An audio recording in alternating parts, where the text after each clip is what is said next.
आप सबों को इससे सहाय। आज के रविवार गिरजा आराधना में आप सबों का स्वागत है।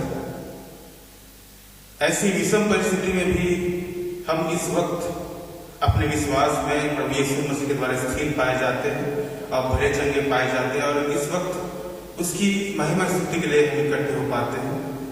तो हम धन्यवादी प्रार्थना के साथ आज के आराधना को शुरू करेंगे। आइए हम प्रार्थना करें। धन्यवाद करते हैं पिता परमेश्वर, तो आप महान है, इस सारी सृष्टि का सृजनहार है, तुझसे बढ़कर और कोई नाम नहीं।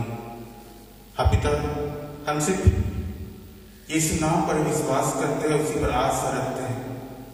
और आज के इस रविवार में प्रभु हम तेरे पास आते, तेरे चरणों में आते हैं कि आपसे हम मिल पाए, आपसे बातचीत कर पाए, और आपके उस वचनों को जिससे हमें शांति मिलती है उसे हम अपने हृदय में संजोने से ग्रहण करने पाए।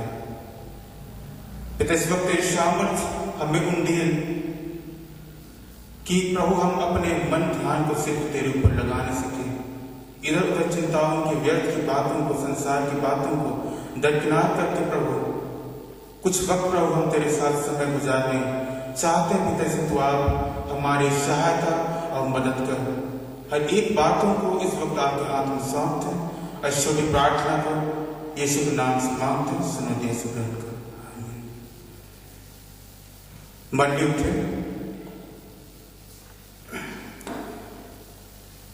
हम अभी आज के आह्वान वचन को पढ़ेंगे जो हमें मिलता है भजन संहिता 29 उसका 1 से 2 पद तक।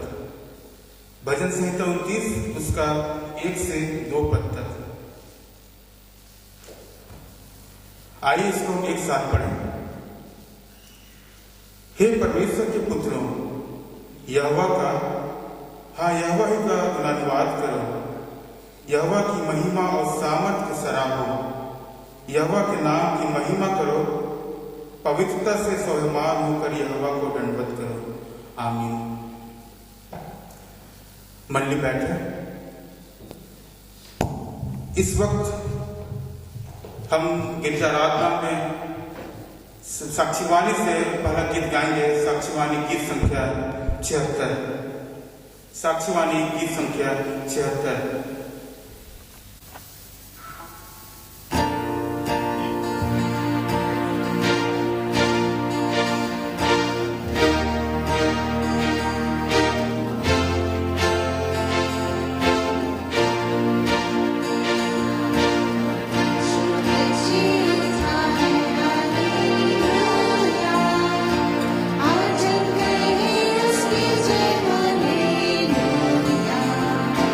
जिसने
मरली उठे।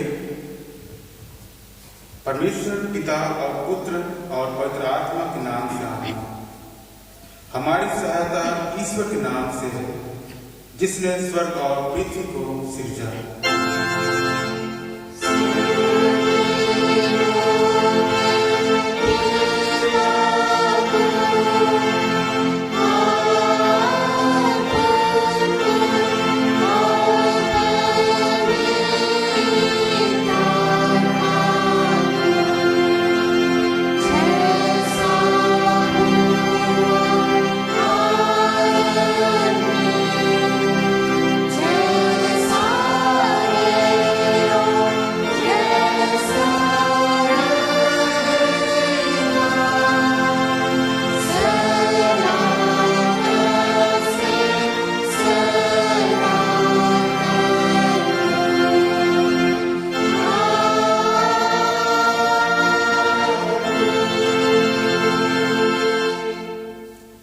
हम घुटने टेककर ईश्वर के सामने अपने पापों को दीनताई से मान लें।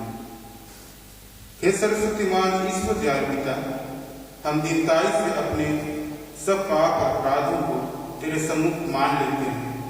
तू अपने प्रिय पुत्र हमारे प्रभु यीशु ख्रीष्ट के कारण हम पर दया दृष्टि कर और हमारे सब पापों को क्षमा कर। आमीन।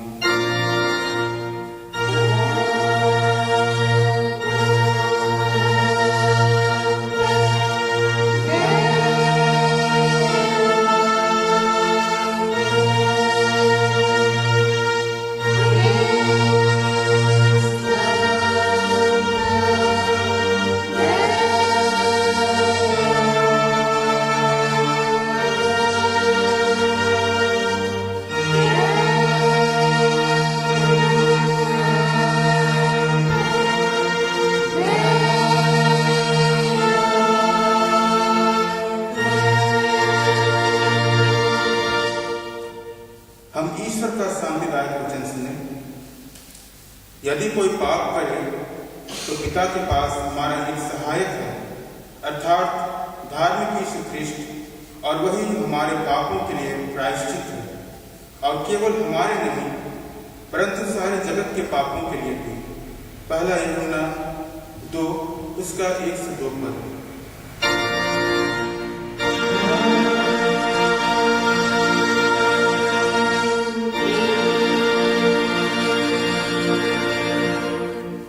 मरली उठे। सबसे ऊंचे स्थान में ईश्वर का गुणानुवाद हो।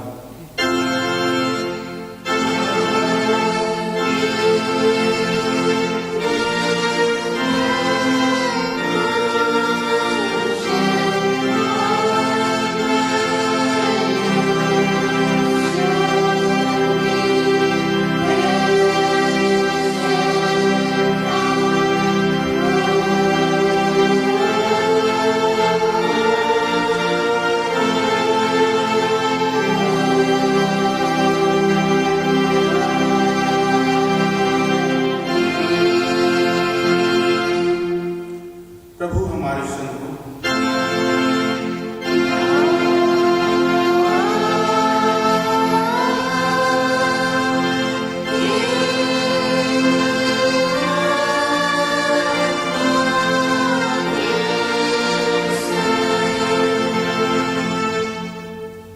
हम प्रार्थना करें।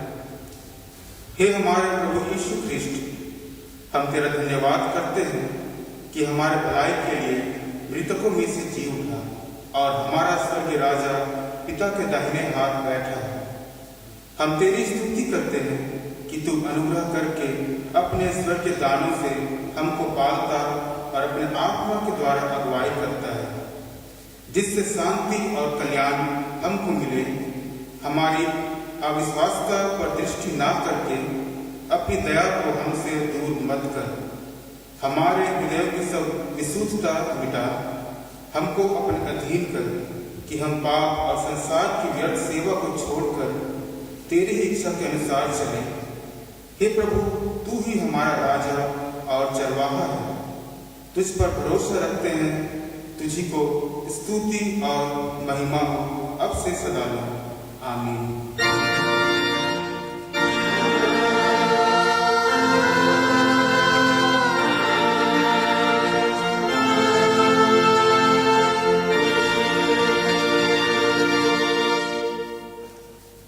आज के लिए जो पहला पाठ जो ठहराया गया है वो हमें मिलता है दूसरा तिमुथी उसका दूसरा अध्याय 8 पद से 13 पद तक।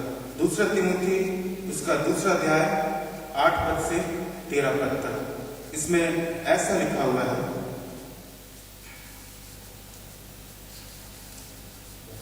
यीशु मसीह को स्मरण रख जो दाऊद के वंश से हुआ और मरे हुए में से जी उठा, और यह मेरे सुसमाचार का अनुसार है, जिसके लिए मैं कुकर्मी के समान दुख उठाता हूँ, यहाँ तक कि कैद भी हूँ, परंतु परमेश्वर का वचन कैद नहीं। इस कारण मैं चुने हुए लोगों के लिए सब कुछ सहता हूँ कि वे भी उस उद्धार को जो मसीह यीशु में है अनंत महिमा के साथ पाएं। यह बात सच है कि यदि हम उसके साथ मर गए हैं तो उसके साथ जिएंगे भी, यदि हम धीरज से सहते रहेंगे तो उसके साथ राज्य भी करेंगे। यदि हम उसका इनकार करेंगे तो वह भी हमारा इनकार करेगा। यदि हम अविश्वासी भी हों तो भी वह विश्वास योग्य बना रहता है, क्योंकि वह आप अपना इनकार नहीं कर सकता। यहाँ तक आमीन। तेरा धन्यवाद हो हे कृष्ण यीशु, हालेलुया।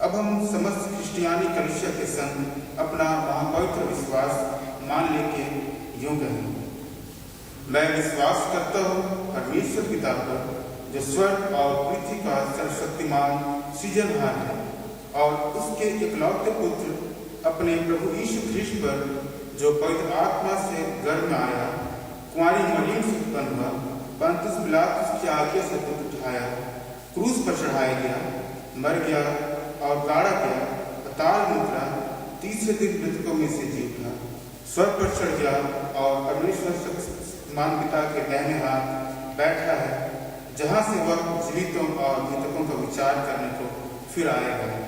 मैं विश्वास करता हूँ पवित्र आत्मा पर, एक ही पवित्र क्रिश्चियानी कलीसिया, पवित्रों की संगत पर, पापों की क्षमा, देह के जी उठने और अनंत जीवन पर। आमीन।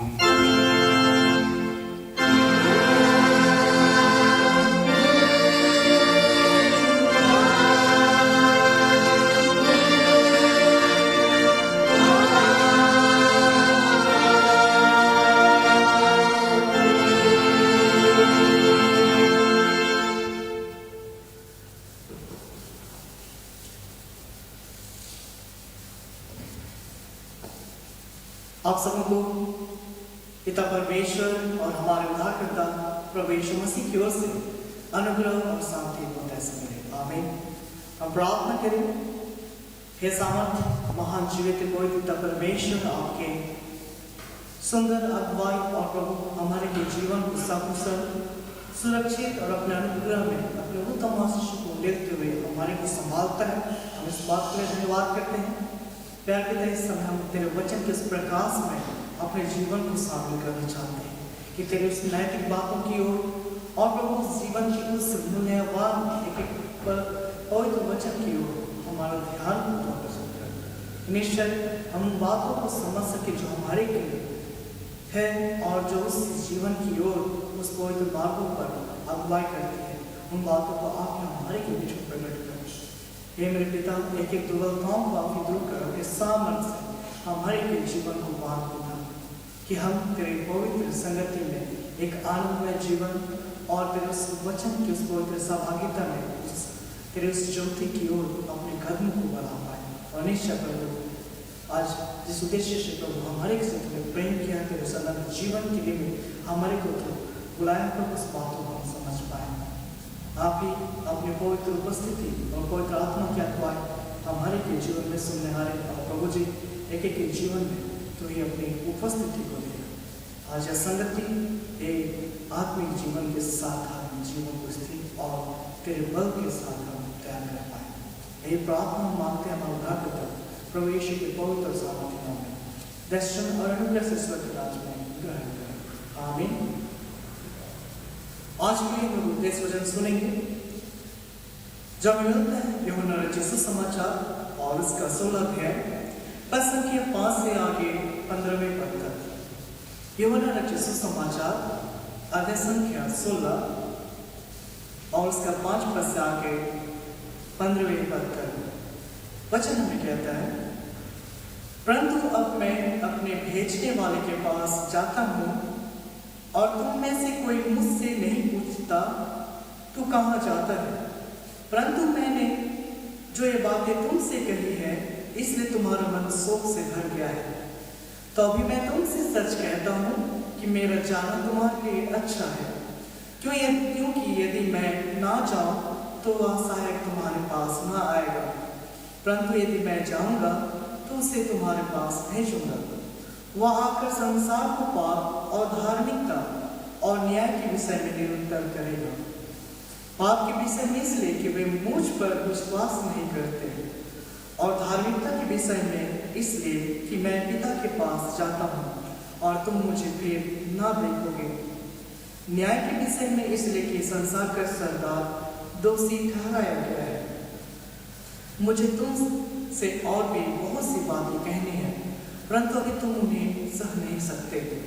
परंतु जब वह अर्थात सत्य का आत्मा आएगा तो तुम्हें सब सत्य का मार्ग बताएगा, क्योंकि वह अपनी ओर से ना कहेगा, परंतु जो कुछ सुनेगा वही कहेगा और आने वाली बातें तुम्हें बताएगा। बातों में से लेकर वह मेरी महिमा करेगा, क्योंकि वह मेरी बातों में से लेकर तुम्हें बताएगा। जो कुछ पिता का है वह सब मेरा है, इसलिए मैंने कहा कि वह मेरी बातों में से लेकर तुम्हें बताएगा। यहाँ तक आमीन। सभी को बैठ जाएंगे। ख्रिस्त में प्यार माता पिता भाई बहनों, यह अवसर हमारे लिए बहुत ही महत्वपूर्ण है।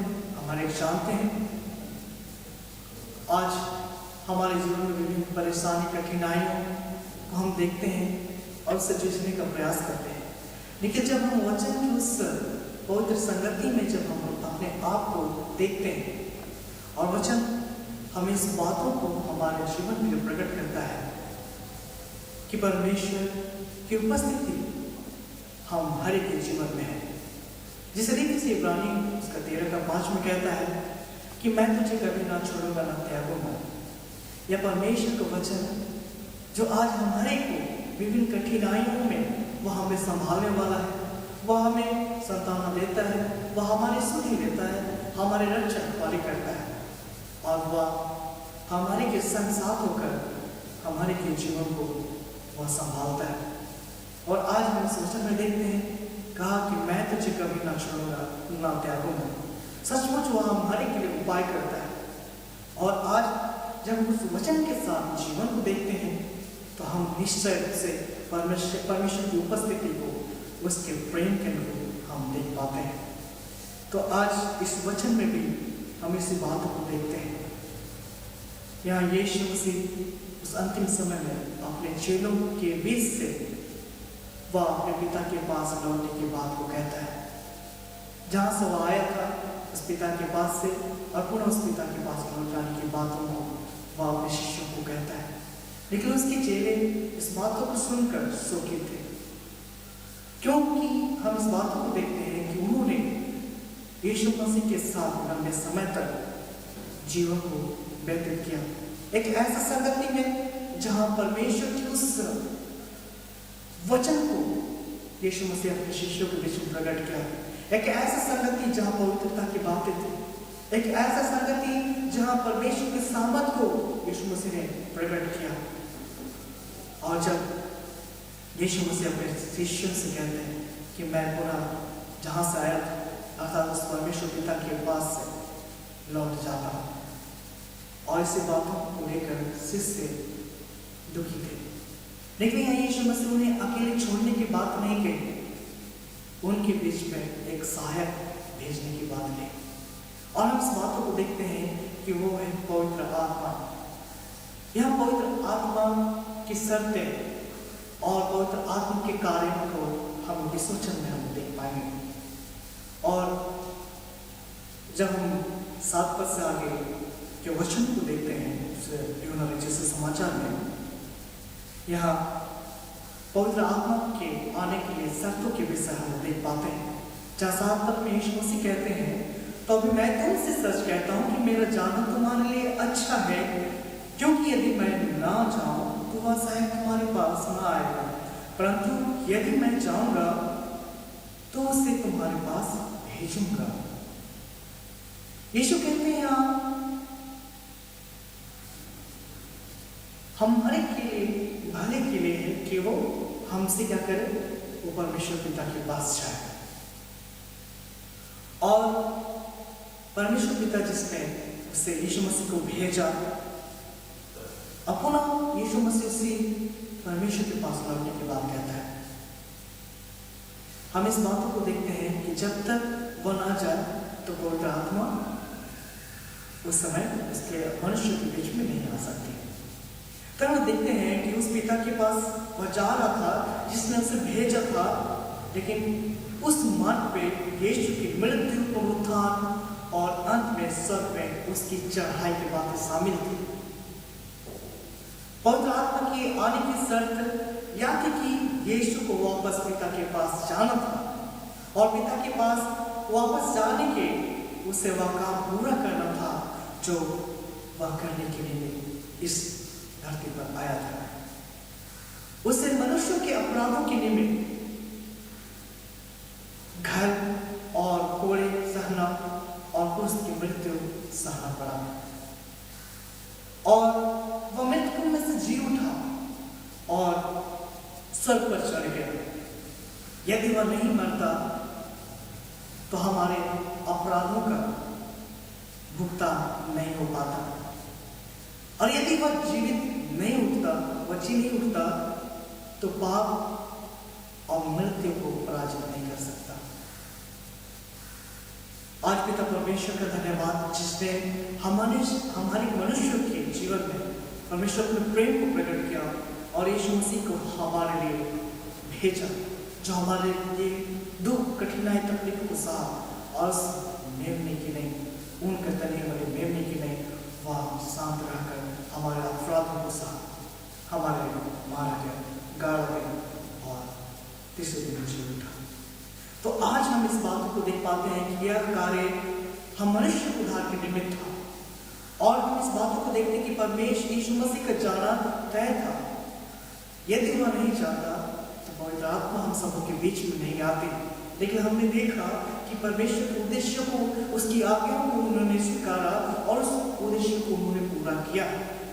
और वचन भी इस बातों को प्रकट करती है कि यीशु मसीह को जाना तय था, क्योंकि वह पवित्र आत्मा के नहीं मनुष्य के बीच में फिर से अपनी उपस्थिति को देता, जैसा परमेश्वर ने मनुष्य से प्रतिज्ञा किया कि मैं तुझे कभी ना छोड़ूंगा ना त्यागूंगा, और कहा जगत के अंत तक सदैव मैं तुम्हारे संग हूँ।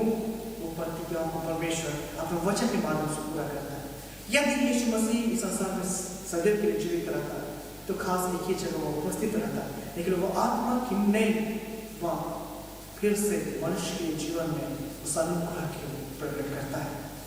और हम इस बातों को देखते हैं कि वो आत्मा हमारे बीच में उपस्थित होकर हमारे जीवन को वह अगुवाई करेगा और उसके कार्य को कोई आत्मा प्रकट करेगा। आगे के वचन में हम देखते हैं 8वां पद में, इसमें हम लोग पवित्र आत्मा के कार्यों के विषय देखते हैं, और इसमें संसार के एक एक पापों को प्रगटीकरण करेगा। संसार के एक एक पापों को क्या करेगा, वह दोषी ठहराएगा।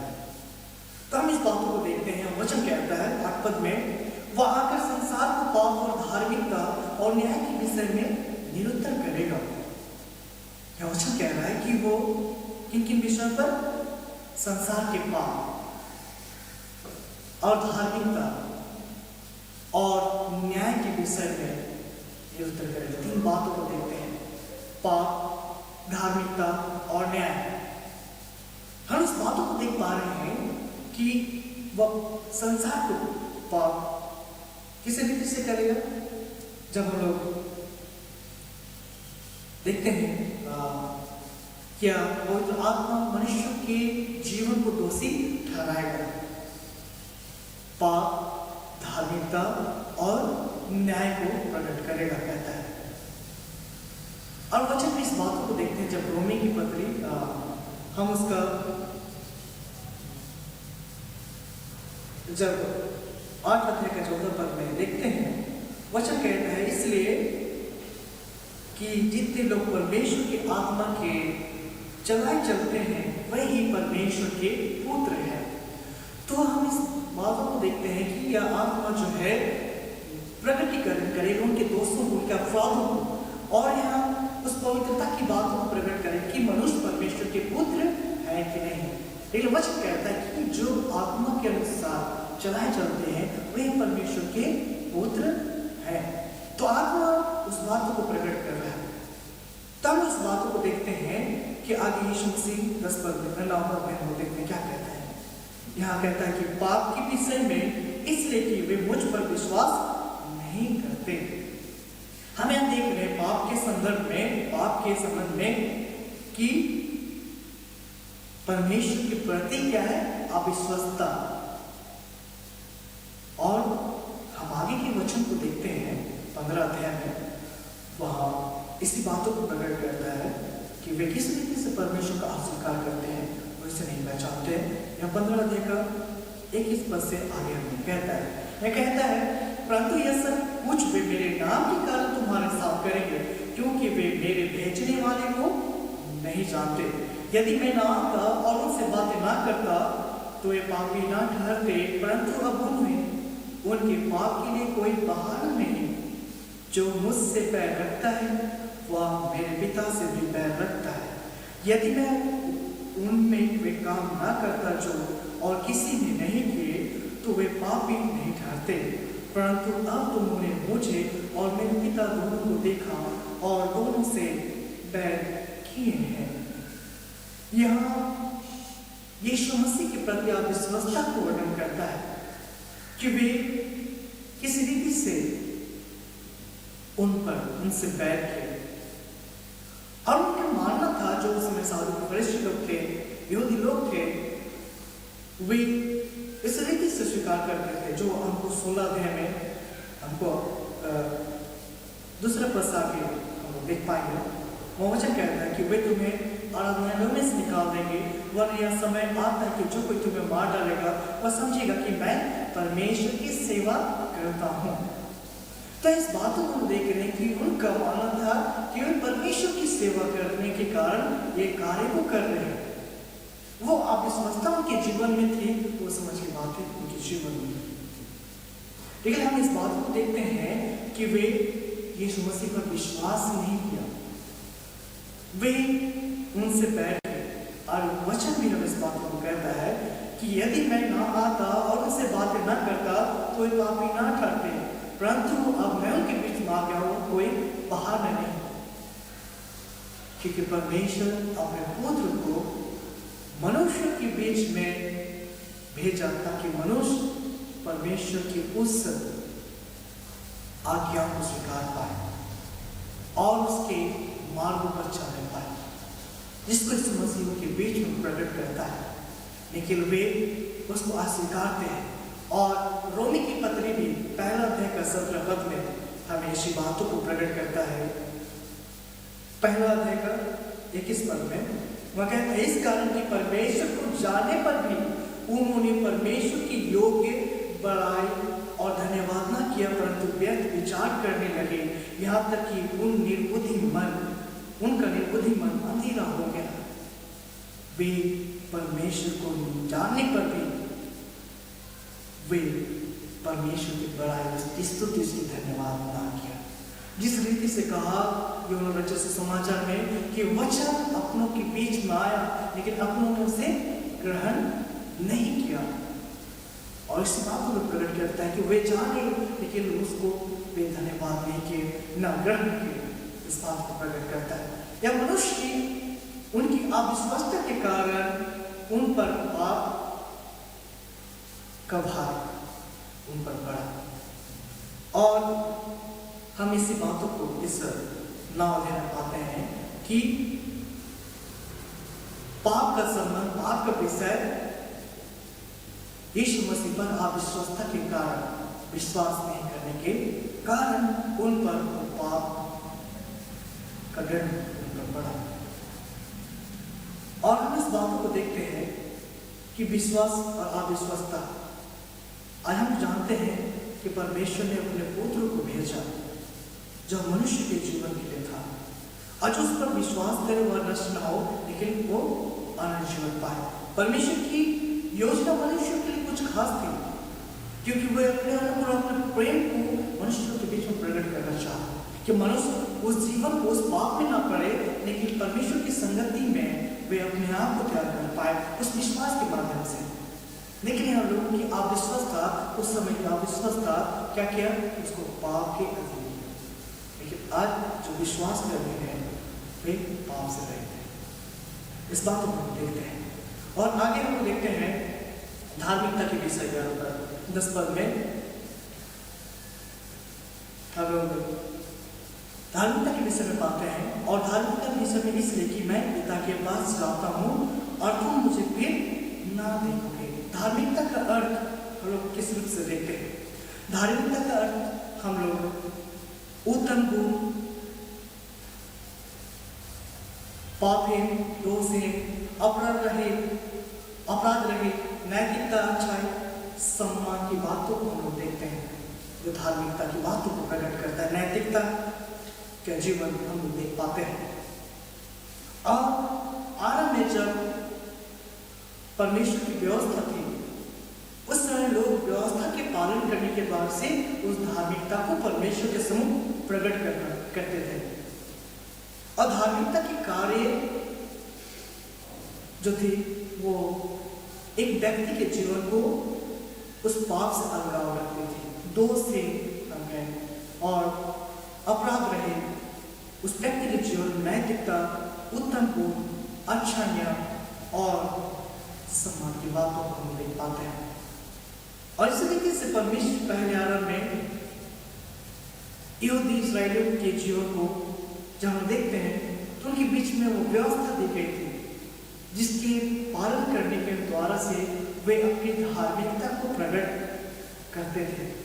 लेकिन जब हम आगे विषयों में देखते जाएंगे, वे उस व्यवस्था की एक बातों में अगर चूक जाते तो निश्चय वे उस व्यवस्था के पालन करने से वे अपने आप को दुर्बल के रूप में देख पाते थे।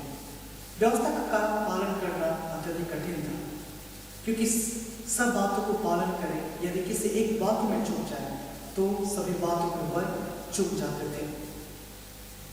इस कारण से हम देखते हैं कि व्यवस्था के माध्यम से परमेश्वर के सम्मुख धार्मिकता प्रकट करना उनके लिए बहुत अत्यधिक कठिन थी। और हम इस बातों को देख पा रहे हैं कि जो धार्मिकता है वो एक दोष से पाप रहे, अपराध रहे, नैतिकता की बातें इसमें होनी है। लेकिन जब हम यिर्मयाह नबी की पुस्तक देखते हैं तो वहाँ वचन हमें साफ कहता है कि सबके धर्म के काम मैले चित्रों के समान है। जो भी उस समय कार्य थे, धार्मिकता के कार्य सब मैले चित्रों के समान थे, उसमें एक भी धार्मिकता नहीं थी। क्योंकि कोई भी व्यवस्था का पालन करता है, यदि एक बात में चूक जाता तो उसके लिए सारी व्यवस्था का पालन करना। जो याकूब की पत्री हो उसमें हम पाते हैं कि वो सब बातों में चूक जाता है। लेकिन धार्मिकता परमेश्वर के सम्मुख व्यक्ति प्रकट नहीं कर सकता था, क्योंकि सबके कार्य उस मैले चित्रों के समान थी। और जब हम रोमी की पत्री देखते हैं, रोमी की पत्री भी हमें इसी बातों को कहता है 3:10 में, कोई धर्मी नहीं, एक भी नहीं। तो कैसे उस धार्मिकता को मनुष्य प्रकट कर सकता है? तब यीशु मसीह इस वचन को कहता है धार्मिक। और आगे जब हम देखते हैं मनुष्य के बीच में धार्मिकता थी ही नहीं। जिस रीति से लूका के सुसमाचार 11 अध्याय में जब हम वचन को देखते हैं, सदूकी फरीसी के विषय, जब यीशु मसीह को भोजन के लिए जब निमंत्रण दिया गया, जब यीशु आपको लूका 11 का 37 आगे मिलेगा, जहाँ को उनके उस महानता को फरिश्तियों की भर्त्सना करता है, कारण क्योंकि वे अपनी धार्मिकता को दिखा रहे हैं और यीशु मसीह उनके भीतर मनुष्य को देखता है। और इस बात को इस लूका 11 उसका 37 आगे पदों में कहता है। वो कहता है जब वो बातें कर रहा था तो किसी फरीसी ने उससे विनती की कि मेरे यहाँ भोजन है। वह भीतर जाकर भोजन करने बैठा। फरीसी को यह देखकर अचंभा हुआ कि उसने भोजन करने से पहले स्नान नहीं किया। यहूदी परंपरा थी कि वह हाथ धो, लेकिन यीशु मसीह ऐसा नहीं किया। तब प्रभु ने उससे कहा, हे फरीसी, तुम कटोरे और थाली को ऊपर ऊपर से मांजते हो, परंतु तुम्हारे भीतर अंधेर और दुष्टता भरी है। उसके भीतरी मनुष्य को यीशु से प्रकट कर, मनुष्य बाहर स्व अपने धर्म के काम को प्रकट करता है, लेकिन भीतरी मनुष्य उसके दुष्टताओं से भरी पूरी है। इस बात को स्पष्ट देख पाते हैं। हे निकुदियो, जिसने बाहर का भाग बनाया, क्या उसने भीतर का भाग नहीं बनाया? परंतु हाँ, भीतर वाली वस्तु का दान कर दो तो देखो सब कुछ तुम्हारे लिए शुद्ध हो जाएगा।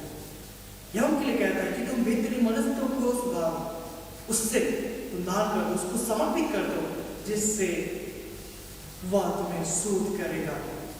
तो यह साफ कहता है फरिश्तियों के विषय वे धार्मिकता के कार्य कर रहे थे, बाहरी रूप से था, लेकिन भीतरी रूप से लोग एक दुष्टता की बातें थी, जिसके कारण कोई भी व्यक्ति उस व्यवस्था के काम तो कर रहा था, लेकिन अपनी रीति से उस धार्मिकता को कभी प्रकट नहीं कर सकता, क्योंकि परमेश्वर बाहरी रूप को नहीं देख रहा था, बल्कि परमेश्वर मनुष्य के भीतरी रूप को देखना चाहता था। और यह यीशु मसीह से विषय कहता है कि मैं धार्मिकता के विषय में इसलिए कि मैं पिता के पास जाता हूँ और तुम मुझे फिर ना देखोगे।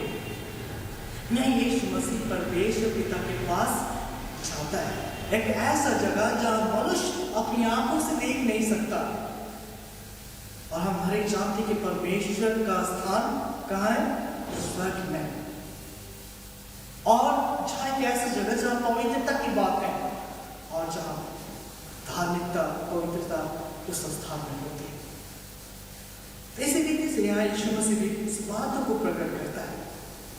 और धार्मिकता यहाँ वचन को जब हम अध्ययन करते हैं, रोमी की पत्री पहला अध्याय, उसका पहला अध्याय का 17 पद में हम जो देखते हैं, वचन हमें कहता है कि धार्मिकता मनुष्य क्या से जीवित रहेगा?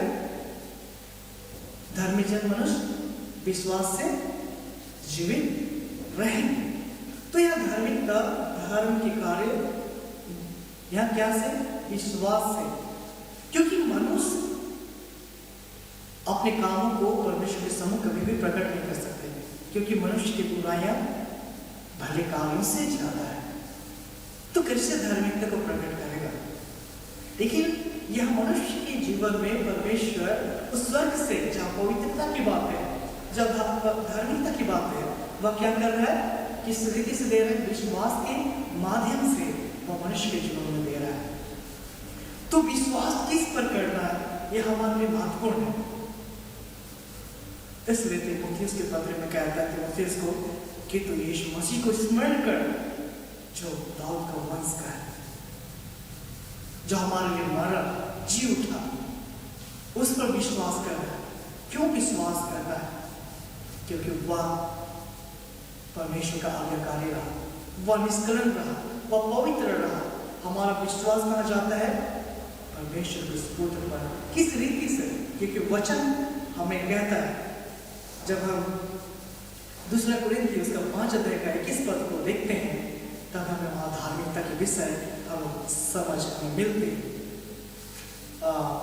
दूसरा कुरिन्थियों उसका 5वां अध्याय का 21 पद में, दूसरा कुरिन्थी उसका 5वां अध्याय का 21 पद में वचन हमें कहता है, यहाँ जो पाप से अज्ञात था उसी को उसने हमारे लिए पाप ठहराया कि हम उसमें होकर परमेश्वर की धार्मिकता बन जाए। हम यीशु मसीह में होकर परमेश्वर की धार्मिकता बन जाए, क्योंकि परमेश्वर के सम्मुख अपनी धार्मिकता प्रकट करना अत्यंत कठिन थी। और परमेश्वर यीशु मसीह का धार्मिकता के विषय कि मैं पिता के पास जाता हूँ, फिर तुम्हें नहीं दिखाऊंगा, वहां से धार्मिकता को प्रकट करेगा। किस रीति से? क्योंकि वो हमारे लिए मरा, हमारे लिए गाड़ा गया, जी उठा और जी उठने के बाद हम उस पर विश्वास के माध्यम से उस धार्मिकता को हम पा रहे हैं। ये परमेश्वर का प्रेम हम मनुष्य को प्रकट हुआ और यह परमेश्वर का दान है जो यीशु मसीह ने उस धार्मिकता को हमको प्रकट किया। जो पाप से अज्ञात था उसने हमारे लिए पाप ठहरा है उसको, और कि हम उसमें होकर, यीशु मसीह में होकर हम उस धार्मिकता को, परमेश्वर की धार्मिकता को पा सके।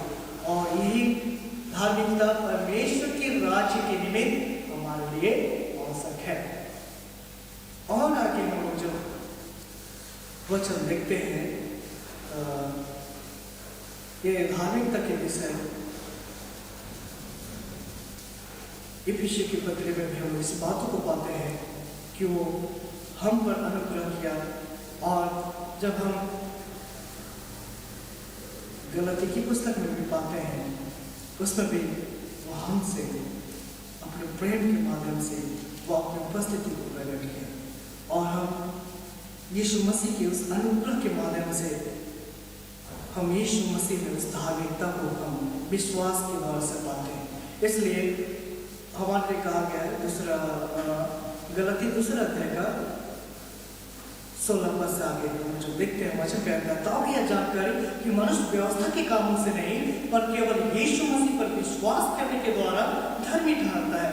हमने आदि मसीह यीशु पर विश्वास किया कि हम व्यवस्था के कामों से नहीं पर मसीह पर विश्वास करने से धर्मी ठहरे। इसलिए व्यवस्था के कामों से कोई प्राणी धर्मी ना ठहरे, क्योंकि मनुष्य व्यवस्था के एक भी बातों में चूक जाए तो सब बातों में चूक जाता है।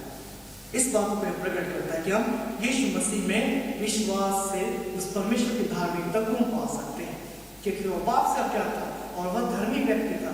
और इस जिस रीति से जब यीशु मसीह क्रूसित हुआ, उसमें हम देख पाते हैं कि कुछ ने कहा कि क्या यह धर्मी मनुष्य सच नहीं, यह धर्मी मनुष्य।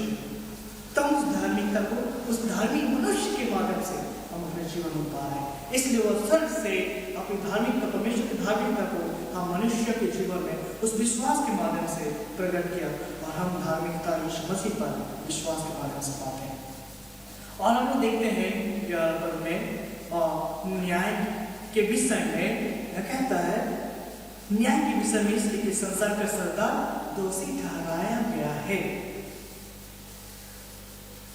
संसार का सरदार दोषी ठहराया गया है। न्याय के विषय वचन साफ कहता है कि हमारी कल न्याय निश्चित है,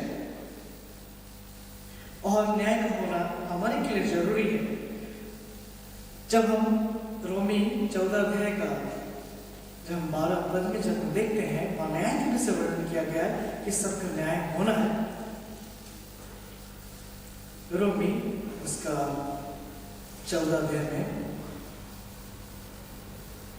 12 पद में जब हम देखते हैं, वह कहते हैं, इसलिए हम में से हर एक परमेश्वर को अपना लेखा देना होगा।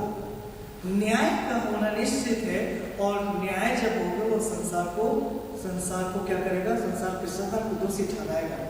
तो हमारे का न्याय का होना निश्चित है, और प्रकाशित वाक्य में भी हम इसी बातों को पाते हैं। प्रकाशित वाक्य के जब हम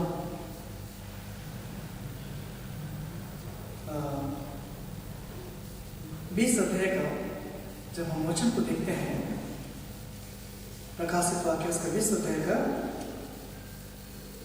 12 और 15 को जब हम देखते हैं, वचन कहता है, फिर मैंने छोटे बड़े सब मरे हुओं को सिंहासन के सामने खड़े हुए देखा, और पुस्तकें खोली गई, और फिर एक और पुस्तक खोली गई, और जीवन की पुस्तक, और जैसा उन पुस्तकों में लिखा हुआ था वैसे उनके कामों के अनुसार मरे हुओं का न्याय किया गया। और 15 पद में कहता है, और जिस किसी का नाम जीवन की पुस्तक में लिखा हुआ ना मिला, वो आग की चीज में डाला गया। तो यह वचन बता रही कि पवित्र आत्मा हमारा न्याय किस विषय में करेगा? हमारे को दोषी ठहराएगा और हमारा न्याय होना निश्चित है। जिसका उस जीवन की पुस्तक में नाम लिखे नहीं हो तो निश्चय उसका न्याय होगा। हम इस बात को देखते हैं कि हम मनुष्य का न्याय निश्चित है, हमारे के कामों के अनुसार हमारा न्याय होगा। यह सत्य बात है और परमेश्वर सत्य, पवित्र आत्मा सत्य की बातों को प्रकट करता है। और इस न्याय से बचने के लिए हमारा जीवन की पुस्तक में नाम होना तय है। तब हम इस बातों को देखते हैं कि वो न्याय का घड़ी, जब इस जगत का अंतिम घड़ी जब यीशु मसीह बादलों में अपने दूतों के संग आएंगे, उस समय हमारा न्याय निश्चित है। इस बातों को दर्शाया गया है। लेकिन उस समय न्याय के विषय में उस समय संसार का सरदार दोषी ठहराया गया कहता है। और संसार का सरदार किस रीति से दोषी ठहराया गया है, इस बातों को इफिसी की पत्री उसका दूसरा अध्याय में हम पाते हैं। दूसरा अध्याय के इफिसी की पत्री और उसका दूसरा अध्याय में दूसरा पद में हम पाते हैं। इफिसी की पत्री उसका दूसरा अध्याय का दूसरा पद में हम देखते हैं। वहां वचन कहता है कि जिनमें तुम पहले संसार की रीति पर और आकाश के अधिकार के हाकिम अर्थात आकाश के अधिकार के हाकिम, संसार के सरदार अर्थात आत्मा के अनुसार चलते थे, जो आप भी आगे ना मानने वालों में कार्य करती है। इनमें हम भी सबके सब पहले अपने शरीर की लालसाओं में जीवन को व्यतीत करते थे और शरीर और मन की इच्छाएं पूरी करते थे और अन्य लोगों के समान स्वभाव से क्रोध की संतान थे। परंतु परमेश्वर जो दया का धनी है, अपने बड़े प्रेम के कारण जिससे उसने हमसे प्रेम किया और जब हम अपराधों के कारण मरे हुए थे तो मसीह यीशु के साथ जिलाए, अर्थात अनुग्रह के द्वारा से हमारा उद्धार किया है और मसीह यीशु ने उसके साथ उठाया और स्वर्गीय स्थानों में बैठाया कहता कि वो अपने उस कृपा जो यीशु मसीह में हम पर है आने वाले समय में अपने अनुग्रह का से धन दिखाए। तो यह कहता है कि आज यीशु मसीह के माध्यम से जो जीव था उस अंधकार के एक एक हाकिमों को वो नष्ट किया और इस बात को प्रकट करता है कि वो सरदार को दोषी ठहराया। आज हमारे के लिए तीन बातों को देखते हैं, पाप, धार्मिकता और न्याय।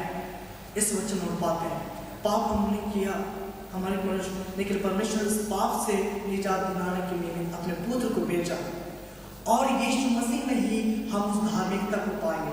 बिना धार्मिकता के हम परमेश्वर के पास मेल मिलाप नहीं कर पाएंगे, परमेश्वर के स्वराज में हम कभी उपस्थित नहीं पाएंगे। और तीसरी बात देखते हैं न्याय। हमारा न्याय का होना निश्चित है, क्यों ना वे मर गए या जीवित है, हर एक का न्याय निश्चित है। तो इस तीन बातों से कभी पीछे नहीं भाग सकते। लेकिन इन सभी बीचों में हमें संभालने वाला, हमें सुरक्षित देने वाला वो पवित्र आत्मा है, जिसके विषय यीशु मसीह आगे वचनों में कहता है कि जब वह अर्थात सत्य का आत्मा आएगा तुम्हें सब, जब हम 13 पद में पाते हैं वह कहता है सत्य का मार्ग बताएगा, क्योंकि वह अपनी ओर से ना कहेगा परंतु जो कुछ सुनेगा वही कहेगा और आने वाली बातें बताएगा। एक ऐसा समय के विषय प्रकट करेगा जो हमें स्थिर करेगा। या परमेश्वर के महान सुधार के कार्य को देख पा रहे हैं, उसके उस उपस्थिति को, जैसा कहा कि मैं तुझे कभी न छोड़ूंगा त्याग दूंगा। जिस रीति से निर्गमन की पुस्तक में हम लोग जब 13 अध्याय 21 पद में पाते हैं, जब इस्राएली लोग थे उस समय परमेश्वर ने उनके संग साथ होकर 13 का 27 में कहता है कि दिन में परमेश्वर बादल का खंभा बनकर और रात में आग का खंभा बनकर उनको संभाला। तो यहाँ सुरक्षा देने के लिए परमेश्वर अपनी पवित्र आत्मा को हमारे बीच में भेजता है कि हम उसके द्वारा से इस जीवन में सुरक्षित रह पाए, क्योंकि आत्मा हमारे जीवन को शारीरिक दशा से अलगाव करती है। क्योंकि यदि हम शारीरिक रीति से कार्य करते हैं तो निश्चय उसे रीति से हम फल पाएंगे, और यदि आत्मा रीति से हम जीते हैं तो आत्मा उस जीवन को हम प्राप्त करने में बन पाए। इसलिए कहता है कि सत्य का आत्मा जो तुम्हें सत्य का बातों को प्रकट करेगा वो तुम्हें संभालेगा, वो अपनी ओर से नहीं लेकिन परमेश्वर की वो बातों को हमारे बीच में प्रकट करेगा। इसलिए आज के इस वचन जो हमारे लिए महत्वपूर्ण है कि सत्य का आत्मा, पवित्र आत्मा जो हमारे जीवन को स्थिर करता है, जो गलती की पत्री जो हम पशुवत है उसका 17 पद जब हम अध्ययन करते हैं तो वहाँ हमें शारीरिक और आत्मिक जीवन की ओर हमें प्रेरणा देता है। और आज यदि हम इस रीति से कार्य करते निश्चय परमेश्वर की धार्मिकता को हम प्राप्त करने मान पाएंगे, क्योंकि परमेश्वर की प्रतिज्ञा जो सदैव स्थिर है वो अपने वचन को अधिक महत्व देता है। और यहाँ इस बातों को देखते हैं कि आज हम जब परमेश्वर की संगति में रहें तो उसके वचन के द्वारा से हम उसकी संगति में बने रहें, उसके वचन को हम अध्ययन करें। यह विषम परिस्थिति आज हमारे के जीवन में है और परमेश्वर की इच्छा यह है कि हम उसके वचन के साथ जीवन को व्यतीत करें। और आज वह सत्य की बातें जो पवित्रता से भरा हुआ वचन है हमारे उसके बीच में परमेश्वर की संगति में हमें शामिल करता है। और जब हम यूहन्ना 17 अध्याय का 16 और 17 पद को देखते हैं, वह कहता है कि हम कोई संसार से काम करता है।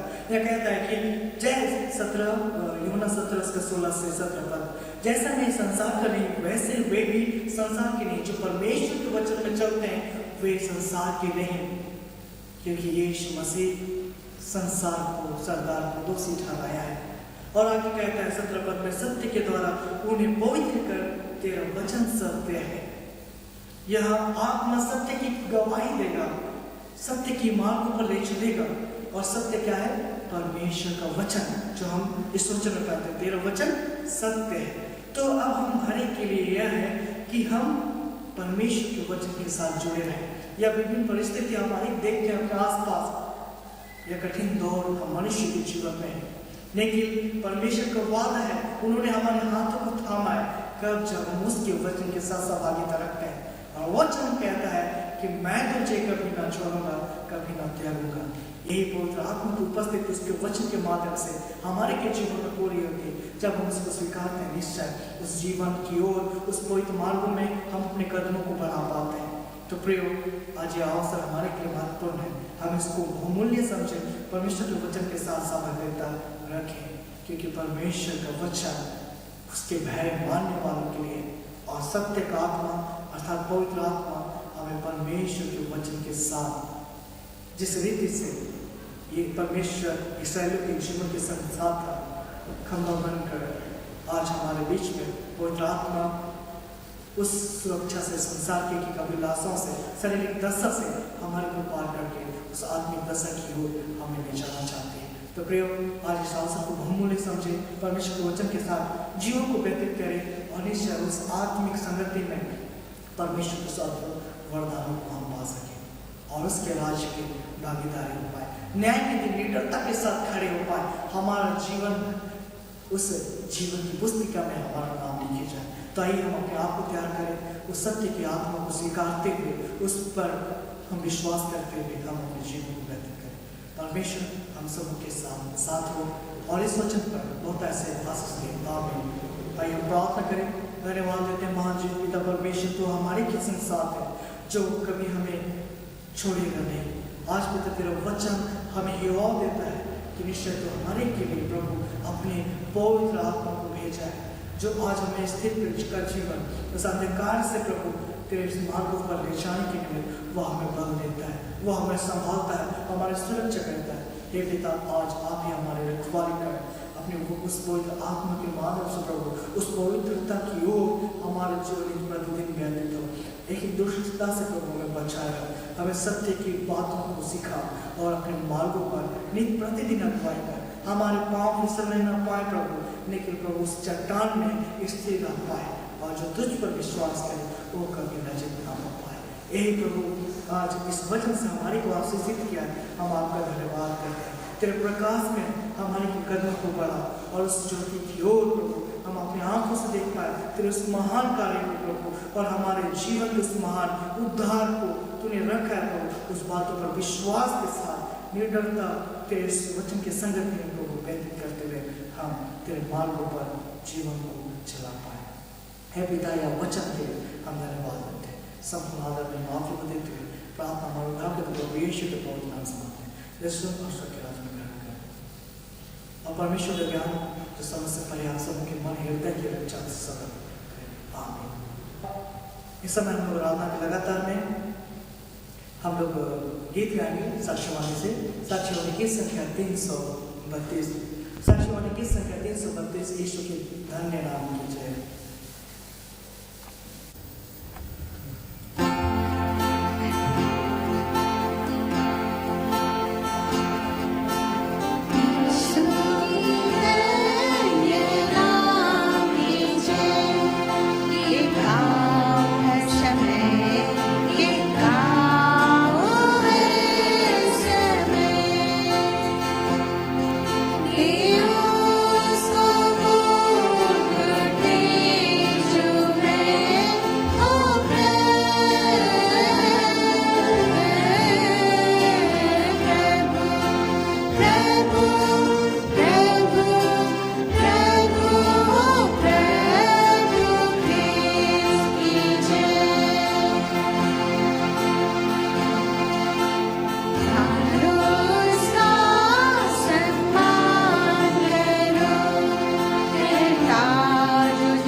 इस समय हम लोग प्रार्थना करेंगे।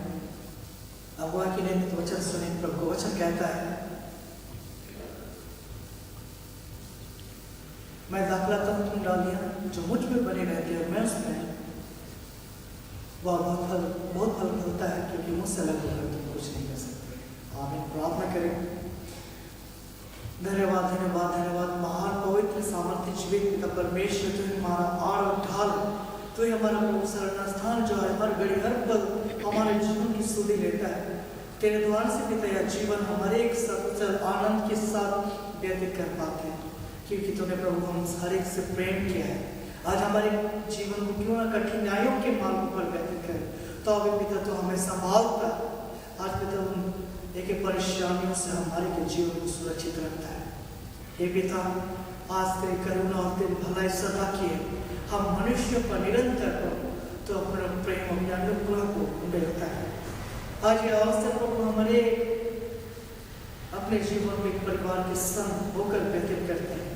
इस समय प्रभु तेरे निकट आते हैं और संपूर्ण मन पर से प्रभु आपको हृदय से धन्यवाद देते हैं कि तू प्रभु हमें कभी नहीं छोड़ा, हमें कभी नहीं त्यागा। इस बात के लिए प्रभु हम निरंतर आपका धन्यवाद करते हैं।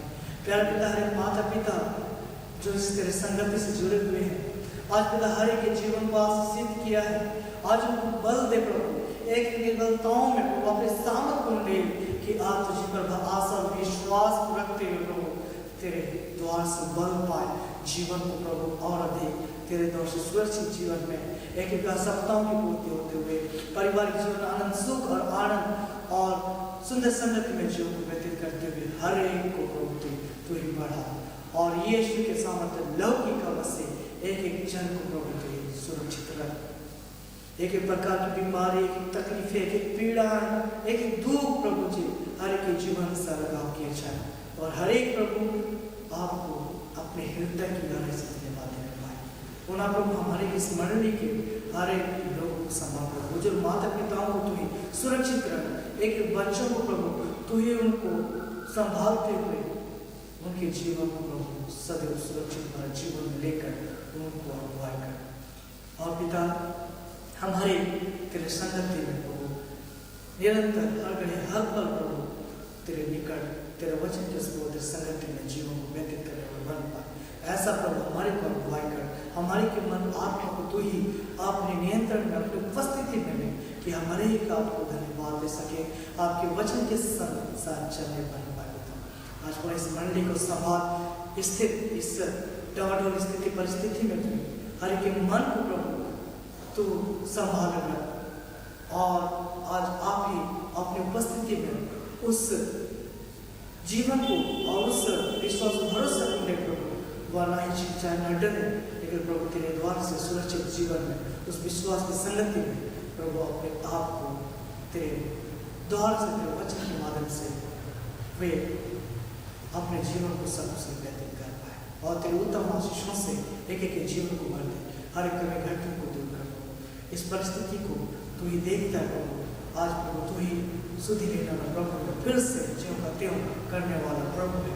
आज हमारी बातों को आपके हाथ में सौंपते हैं, जो भी नाम नहीं मांगा, एक एक वस्तुओं को जो हमारा हर एक अवसर प्रभु आपके पवित्र उसी हासिल के समय और यीशु के नाम में हम मांगते हैं। हमारे के जीवन प्रदान कर, एक दुर्बलताओं को दूर कर, अपने बल और साहस और अपने अनुग्रह एक प्रतिदिन हमारे को अगुवाई कर संभाले सुरक्षित भरा जीवन में संपूर्ण आदर में माफी को देते हुए प्रार्थना हमारे उद्धारकर्ता प्रभु यीशु के नाम से मांगते हैं। वैष्णव ईश्वर के वचन ग्रहण कर आमीन। इस हम लोग प्रभु की प्रार्थना को हम लोग गीत गाकर हम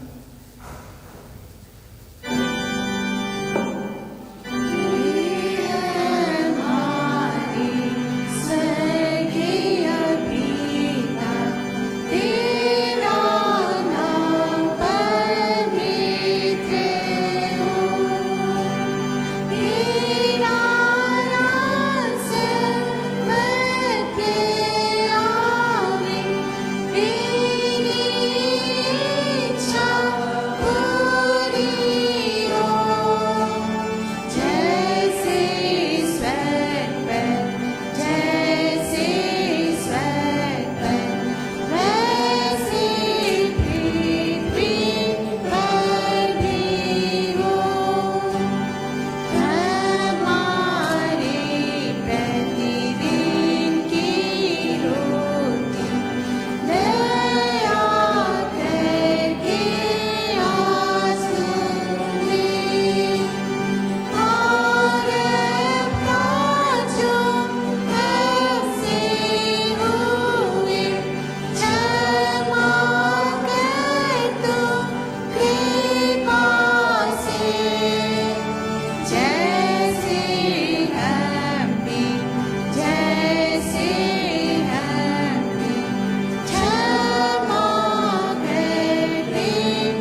परमेश्वर तुझे आशीष देवे और तेरी रक्षा करे। परमेश्वर अपना मुख का प्रकाश तुझ पर चमकावे और तुझ पर अनुग्रह करे। परमेश्वर अपना मुख का प्रकाश तुझ पर चमकावे और अपना कुशल देवे। आमीन।